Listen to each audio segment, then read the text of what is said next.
On this bleak midwinter day, I welcome you to the cozy apartment homestead for a slow, gentle afternoon. Hello, kindred spirits. This is the time of year I like to take advantage of being indoors and doing some simple tasks. And today I am repurposing this used up Yankee candle, and I'm going to just be making a simple emergency candle to have for the future. So thank you for spending your time with me today.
So you can see I have no lampshade, and that's intentional because I love my Thomas Edison reproduction light bulb. But I'm going to be switching it out just for a few months for a new Chromalux light bulb, and that light bulb creates more of a brighter daylight ambiance, and I think it will help a lot with lifting the mood of these long midwinter dreary days. I don't know if you can tell when I put it in, if you can see the difference, but it really does help lift the mood.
friend of mine had given me a bunch of these birch bark twigs, and I wasn't really quite sure what I would do with them. But I decided, since I was going to be having eggs later, I might try making an 18th century egg whisk. And we'll see how it turns out.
Just when you think winter will never end, just when you think you'll never see the sun again,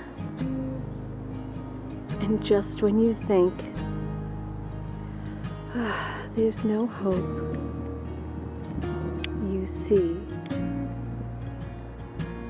this.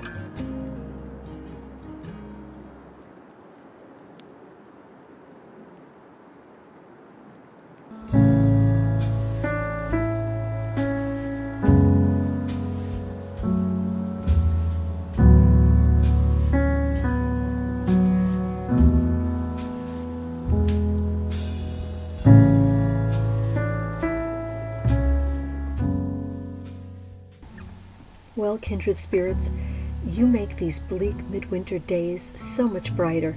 Thanks so much for stopping by the apartment homestead. Join the world of serenity, peace, and comfort by subscribing. And I will see you next week. God bless.